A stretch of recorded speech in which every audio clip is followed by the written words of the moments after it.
S H Urdu story دیکھنے والوں کو السلام علیکم پیارے دوستوں۔ اگر آپ میرے چینل پر نیو ہے تو چینل کو سبسکرائب کریں۔ راجو ایک لڑکڑہا تھا۔ اس کی عمر 18-19 سال کی تھی کہ وہ اپنی ماں کے ساتھ ایک گاؤں میں رہا کرتا تھا۔ وہ ہر روز جنگل سے لکڑیاں کاٹتا اور انہیں فروخت کرنا اور ان سے رقم لا کر اپنا گھر چلاتا تھا۔ ایک روز راجو جنگل سے لکڑیاں کاٹ کر واپس گھر آ رہا تھا تو اس نے جھاڑیوں سے ایک کتا دیکھا۔ اپنی بڑی جسامت اور شکل و صورت سے اور کسی اچھی نسل کا کتا لگ رہا تھا۔ اس کے گلے میں ایک قیمتی پٹا بھی تھا اور اس پٹے پر اس کا نام درج تھا، ڈبو۔ راجو نے اندازہ لگایا کہ یہ کسی مالک کا ہے اور یہ بھی اندازہ لگایا کہ کسی امیر آدمی کا کتا ہے۔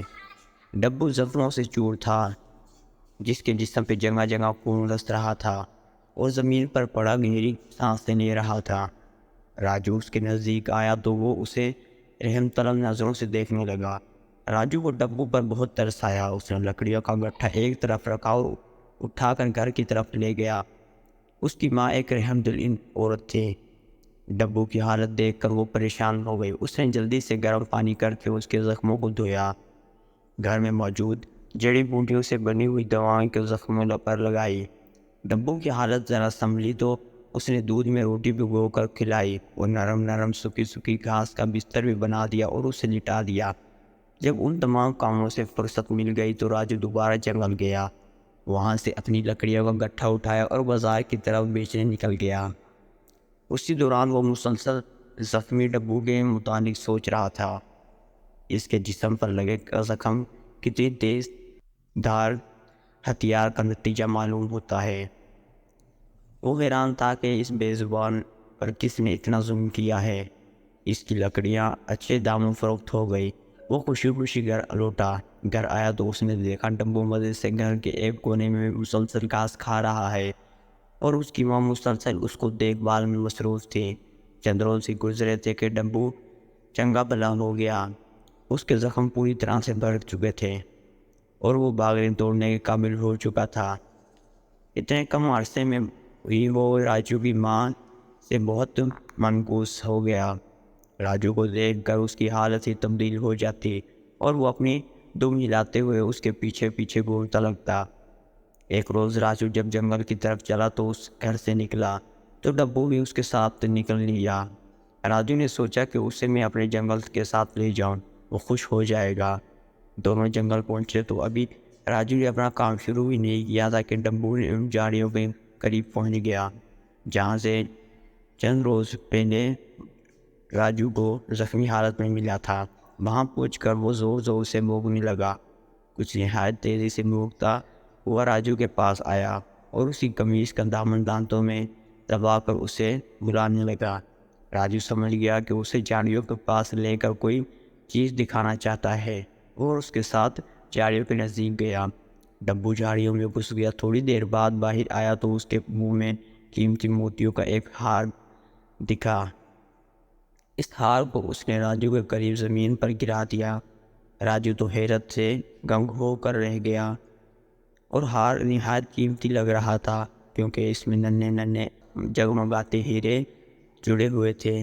راجو کو کچھ سمجھ نہیں آیا اور یہ ہار ان جھاڑیوں میں کیوں موجود تھا۔ اس نے ہار کو اٹھایا اور اپنے کپڑوں میں چھپا لیا۔ اس نے ڈبو کو دیکھا، وہ ابھی بے چین نظر آ رہا تھا اور سامنے کی طرف پہاڑوں کو دیکھے جا رہا تھا۔ اس نے ایک مرتبہ پھر راجو کی قمیض منہ میں دبا لی اور اسے کھینچنے لگا۔ راجو کی اس حرکت میں سمجھ آ گیا کہ وہ کوئی کہاں لے کے جانا چاہتا ہے۔ اس نے کہا، ٹھیک ہے، میں تمہارے ساتھ چلتا ہوں۔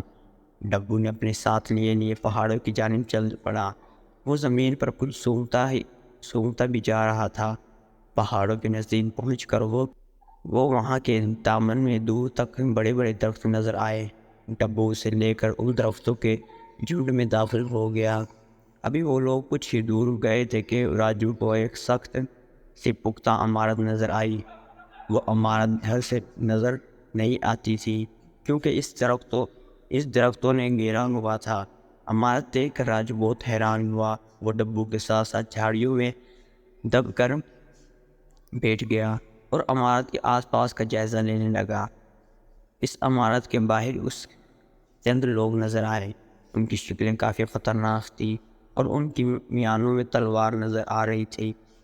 ان لوگوں کو دیکھ کر ڈبو ایک مرتبہ پھر بے چین ہو گیا اور آگے بڑھنے کی کوشش کرنے لگا۔ راجو نے اسے بڑی مشکل سے قابو میں کیا اور دھیرے سے بولا، یہ لوگ تو مجھے ڈاکو لگتے ہیں، اگر انہوں نے ہمیں دیکھ لیا تو ہمیں مار دیں گے۔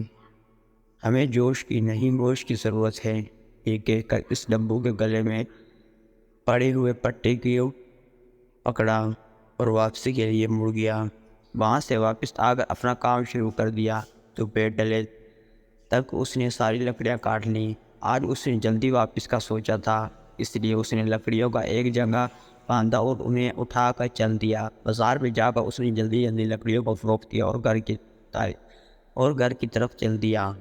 گھر آ کر اس نے اپنی ماں کو قیمتی ہیرے ملنے کا واقعہ سنایا۔ اس کی ماں نے یہ نہیں بتایا کہ ڈبو کے پاس اس کے خطرناک ڈاکوؤں کا ٹھکانے تک بھی نہیں پہنچا تھا، کیونکہ یہ بات سن کر اس کی ماں خوف زدہ ہو جاتی۔ اس نے ہار اس لیے لے کر احتیاط سے صندوق میں رکھ دیے اور بولی، اگر کبھی اس کا مالک مل جائے تو ہم یہ ہار اسے واپس دے دیں گے۔ جب رات ہو گئی تو راجو چپکے سے اٹھا۔ اس کی ماں گہری نیند سو رہی تھی۔ اس نے ڈبو کو ساتھ لیا اور خاموشی سے دروازہ کھول کر باہر نکل گیا۔ باہر نکلا تو ہر طرف سناٹا تھا۔ سب لوگ مزے سے اپنے اپنے گھروں میں بستروں میں سو رہے تھے۔ اس نے نیچے بیٹھ کر ڈبو سے کہا، ہم لوگ ایک خطرناک مہم پر جا رہے ہیں، تم وہاں بالکل شور مت کرنا ورنہ ہم دونوں مارے جائیں گے۔ یہ بات سن کر ڈبو تیزی سے اپنے دور ہلانے لگا۔ راجو ڈبو کا مطلب سمجھ گیا اور وہ لوگ تیز تیز چلنے لگے۔ جلدی سے اس جگہ پر پہنچے جہاں وہ اسرار عمارت تھی۔ وہ گہرے اندھیرے میں ڈوبی ہوئی تھی، البتہ ان کھڑکیوں میں سے روشنی چھن چھن کر باہر آ رہی تھی۔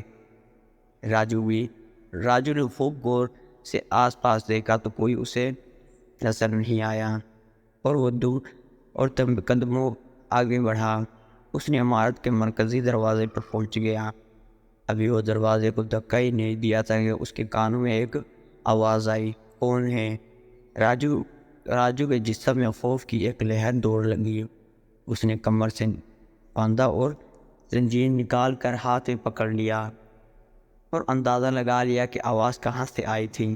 عمارت کے قریب ایک پانی کا تالاب تھا۔ اس کو کوئی شخص موجود تھا۔ اس شخص نے راجو کو دیکھ لیا اور اب تالاب سے نکل کر اس کی طرف آنا چاہتا تھا۔ ڈبو نے جو یہ دیکھا تو وہ غورتا ہوا اس کی طرف بڑھا۔ اتنا بڑا اور خوفناک کتا دیکھ کر وہ شخص خوف زدہ ہو گیا اور دوبارہ تالاب میں کود گیا۔ ڈبو اس کے پاس جا کر کنارے پر ہی کھڑا ہو گیا اور جیسے نکلنے کی کوشش کرتا ہے، ڈبو خوفناک اور دل ہلاتے ہوئے بولتے ہوئے اسے مارنے کے تیار ہو جاتا ہے۔ یہ دیکھ کر راجو کے ہونٹوں پہ مسکراہٹ آ جاتی ہے اور دروازہ کھول کر اندر داخل ہو جاتا ہے۔ وہ سمجھ گیا کہ ڈبو اس کو تالاب سے باہر نکلنے نہیں دے گا۔ اندر عمارت میں دیواروں کے مشعل روشن تھے اور وہاں بڑے بڑے کمرے تھے۔ راجو آگے بڑھا اور ایک جگہ سے سیڑھیاں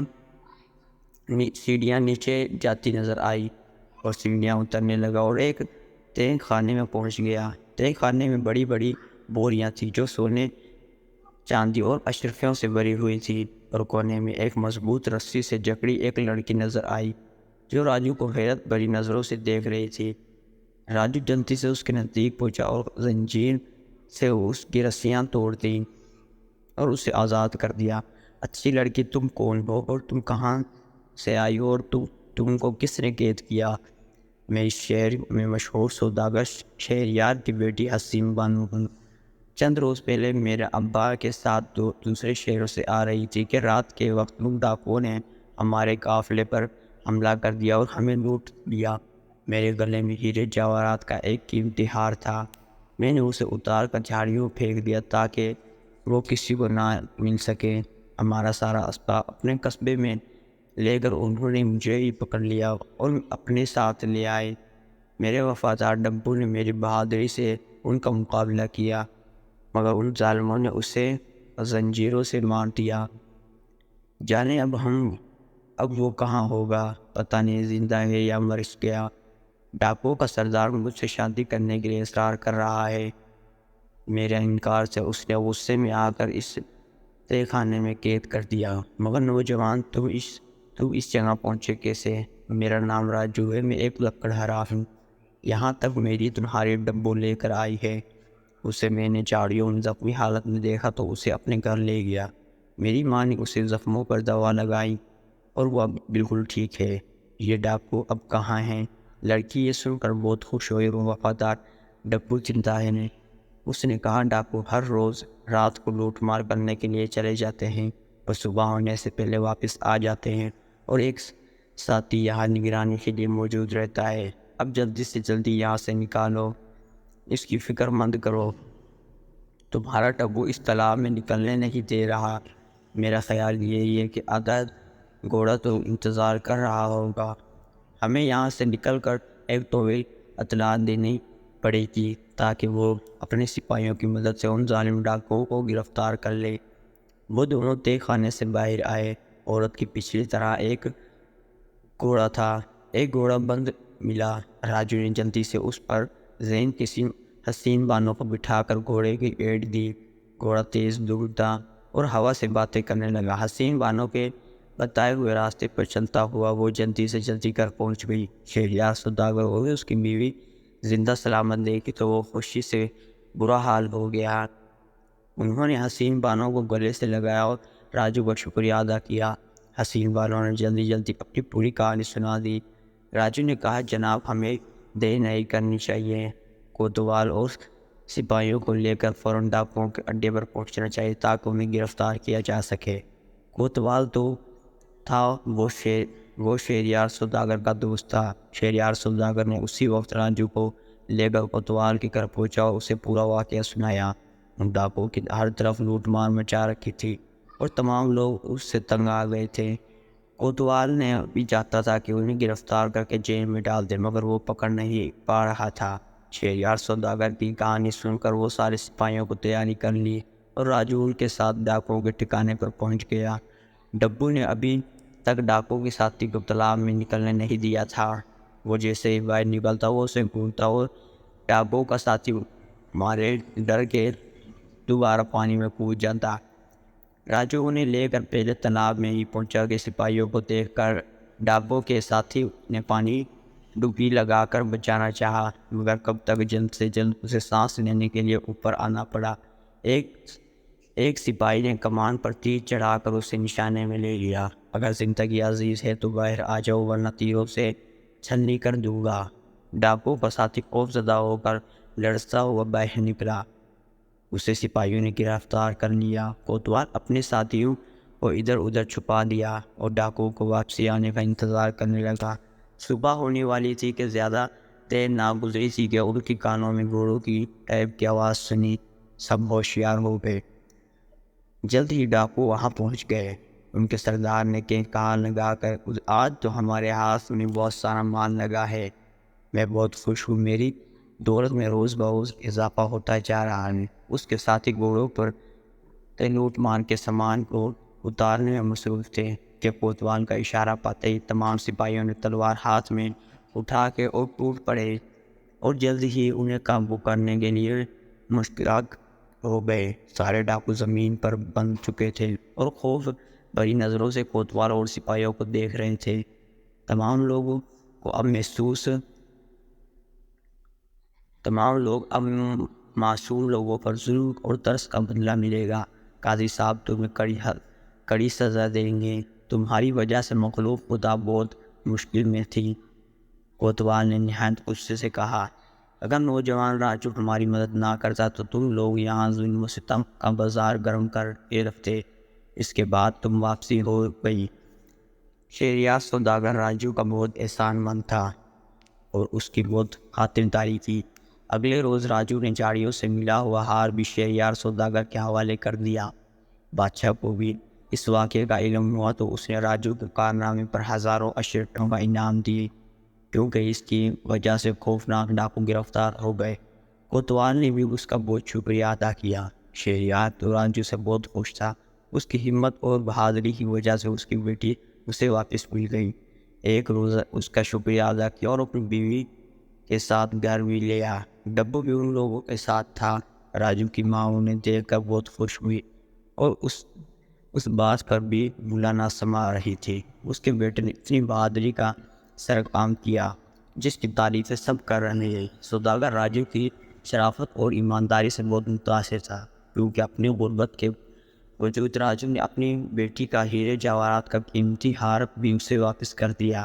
اس نے فیصلہ کر لیا کہ حسین بانو کی شادی ایماندار اور بہادر راجو سے کریں گے۔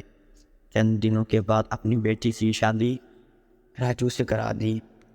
بادشاہ نے انعام میں 2 اشرفیاں راجو کو دی تھی۔ اس نے شہر میں ایک بڑا سا گھر خرید لیا اور خود بھی تجارت کرنے لگا۔